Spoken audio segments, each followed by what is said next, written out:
नमस्कार दोस्तों, हमारे एजुकेशन हब के चैनल में आपका हार्दिक स्वागत है। आज हम स्टार्ट कर रहे हैं एडिट मेन्यू का प्रैक्टिकल जो नोटपैड के अंतर्गत में यूज करे जाएंगे। क्या होता है एडिट मेन्यू और उसके सारे यूज क्या है हमारे नोटपैड के अंदर में, इसके विषय में। जैसे टाइप करेंगे नोटपैड, हम यहाँ ओपन कर दिए, जैसे कि ओपन हो चुका है। अब नोटपैड के अंदर में कोई टेक्स्ट लिखना चाहते हो तो लिख सकते हैं, जैसे this is my note pad book, ऐसे आपने एक स्टेटमेंट लिख दिया।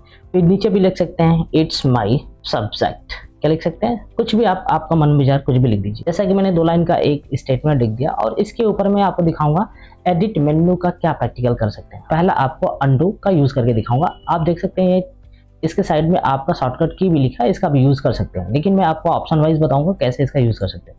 जैसे मान लीजिए कि आपका ये किसी कारण से टेक्स्ट डिलीट हो गया, आप वर्क कर रहे हो अपने डॉक्यूमेंट पे, किसी कारण से वो डिलीट हो गया, आप चाहते हो कि वो वापस आ जाए, तो क्या कर सकते हैं, एक स्टेप बैक जाने के लिए आप अंडू का यूज कर सकते हैं, जो एडिट मेन्यू के अंदर पहला ऑप्शन है। जैसे मैं क्लिक करूंगा, देखिए वापस आ गया।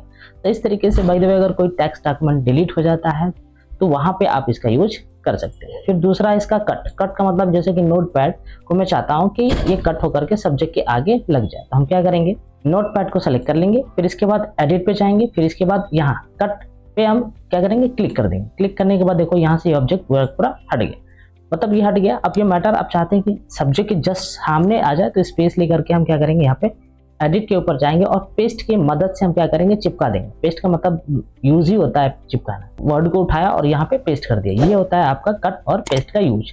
अब इसके जस्ट नीचे देखें तो आप कॉपी भी है, कॉपी चूंकि हाइड है, इसको अनहाइड करने के लिए हम क्या करेंगे, टेक्स्ट को सिलेक्ट करेंगे, इसके बाद देखेंगे हमारा कॉपी अनहाइड हो गया। फिर इसके बाद हम क्या करेंगे, कॉपी के ऊपर क्लिक करेंगे, अब ये कॉपी हो गया। अब इसके बाद यहाँ क्लिक करेंगे, क्लिक करने के बाद इसके बाद पेस्ट कर देंगे, तो ये चीजें हमारा पेस्ट भी हो जाता है।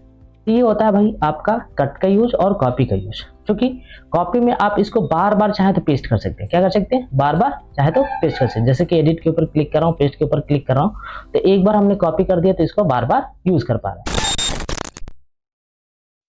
जैसे हम चाहते हैं कि अब जितने भी यहाँ से वर्ड सेलेक्टेड हैं ये डिलीट हो जाए, अब तो इसको सेलेक्ट कर चुका, आप एडिट के ऊपर जाना और सिंपल से आप डिलीट ऑप्शन के ऊपर क्लिक कर दीजिए, या फिर अपने कीबोर्ड से डेल बटन प्रेस करिए, आपका ये डिलीट हो जाएगा। क्योंकि मैं ऑप्शन पे क्लिक करके दिखा रहा हूँ, ये देखिए डिलीट हो गया। यानी सेलेक्टेड टेक्स्ट को डिलीट करने के लिए आप इसका यूज कर सकते हैं। फिर इसके बाद आगे की प्रैक्टिकल है सर्च विथ बिंग।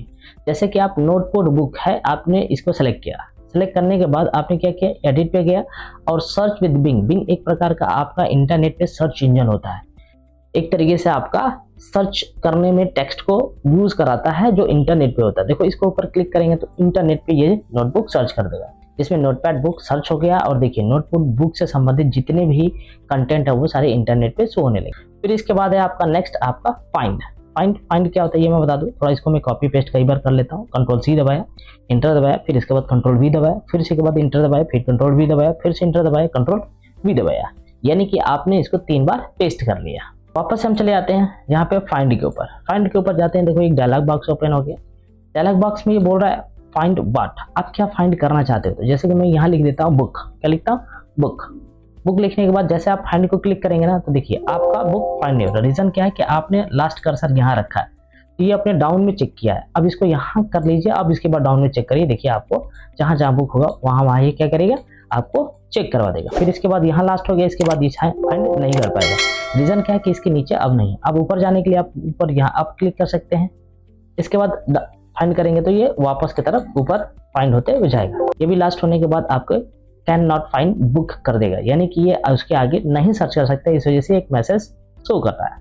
आप चाहते हैं कि नहीं आपकी पूरे टेक्स्ट डॉक्यूमेंट के अंदर में बार बार फाइंड करें, तो यहाँ एक वेब टेक्स्ट है, इसके ऊपर आप क्लिक कर देंगे, इसके बाद आप फाइंड करेंगे तो ये चारों तरफ क्या होगा, फाइंड होगा। क्योंकि देख सकते हैं बार बार रिपीट कर रहा है, यानी कि ये एक लूप के जरिए जैसे काम कर रहा है। तो इस तरीके से आपका वर्ड अराउंड का यूज है। इसको हटा देते हैं और यहाँ पे मैच केस करते हैं। यहाँ पे बुक लिखा हुआ है, ये क्या लिखा है, बुक लिखा है। जैसे कि मैं थोड़ा स्पेस देता हूँ इसके बाद और दिखाता हूँ। जैसे कि आपने ये कॉपी किया और इसके ऊपर पेस्ट कर दिया, ये बुक क्या हो गया, इसके ऊपर कॉपी पेस्ट हो गया। फाइंड करेंगे तो देखिए जहाँ बुक है वो सब्जेक्ट कर रहा है, लेकिन एक बुक ऐसा है जो कैपिटल है। क्या है, एक बुक ऐसा है जो कैपिटल, हम चाहते हैं उसको फाइंड करें, तो क्या करें, देखिए सबको फाइंड कर रहा है लेकिन इस बुक को नहीं कर रहा है, क्योंकि यहाँ पे कैपिटल बी है, इस वजह से नहीं कर रहा है। आप यहाँ पे कर दीजिए कैपिटल बी फाइंड के अंदर भी, और इसके बाद बुक करिए, देखिए अब ये फाइंड कर रहा है। अब यहाँ भी क्लिक कर दीजिए, इसके बाद फाइंड करिए, देखिए आपको बुक फाइंड कर दिया।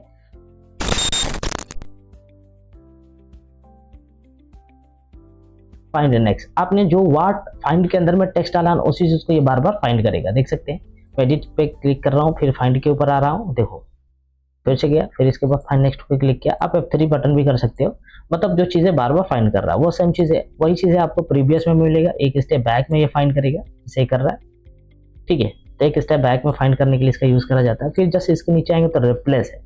रिप्लेस करने का मतलब ये होगा कि जो चीजें आपने फाइंड वर्ड के अंदर रखा है उस जगह पे आप चाहते कुछ और चेंज कर दे, जैसे कि मैं 9090 चेंज करना चाहता हूँ।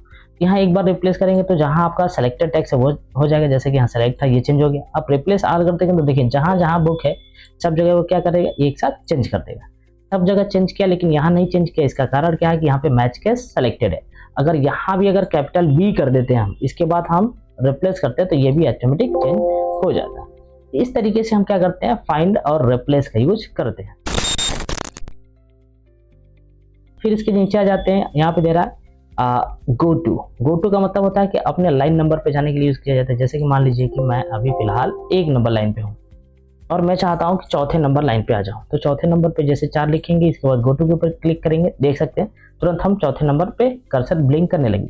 फिर से वापस जाएंगे एडिट पे और इसके बाद हम क्या करेंगे, 2 नंबर पे लिख देंगे, यानी 2 नंबर यहाँ डाल देंगे अपना लाइन नंबर। फिर इसके बाद गो टू पे क्लिक करेंगे, देखिए हम 2 नंबर पे ऑटोमेटिक चले गए। यानी कि ये हुआ, आप अपने टेक्स्ट लिख रहे हैं डॉक्यूमेंट के अंदर में, आप चाहते हैं 10वें नंबर पे जाना, 20वें नंबर लाइन पे जाना, तो आप इसका यूज करके जा सकते हैं। सेलेक्ट ऑल का शॉर्टकट की Ctrl+A होता है। इसको क्लिक करने पे हमारे जो भी वर्क स्पेस पे टेक्स्ट होते हैं, मैटर होते हैं, वो सारे एक साथ सेलेक्ट किए जा सकते हैं। इसके लिए इसका यूज करते हैं। फिर इसके बाद डेट इन टाइम मतलब जो हमने सेलेक्ट किया उसके ऊपर हम चाहते हैं कि डेट इन टाइम है, तो सारी चीजें टेक्स्ट जो सेलेक्टेड वो रिमूव होकर के हमारे प्रेजेंट का डेट इन टाइम इंसर्ट हो जाता है। इस तरीके से देख सकते हैं। आप नीचे भी चाहते हैं इस तरीके से करना तो आप ऐसे भी कर सकते हैं, जरूरी नहीं कि इसके लिए आप सेलेक्ट करेंगे तो ही ये होगा। दोस्तों मुझे उम्मीद है कि आपने एडिट का पूरा प्रैक्टिकल देख लिया होगा और देखने के बाद मुझे उम्मीद है कि आप इससे सीख भी गए होंगे अच्छे से। आज के लिए सिर्फ इतना ही दोस्तों। अगर हमारे चैनल से आप स्किल वीडियोस अगर स्किल की नॉलेज सीखते हैं तो हमारे चैनल को सब्सक्राइब जरूर करिए, अपने दोस्तों के बीच शेयर भी जरूर करिए। जय हिंद दोस्तों।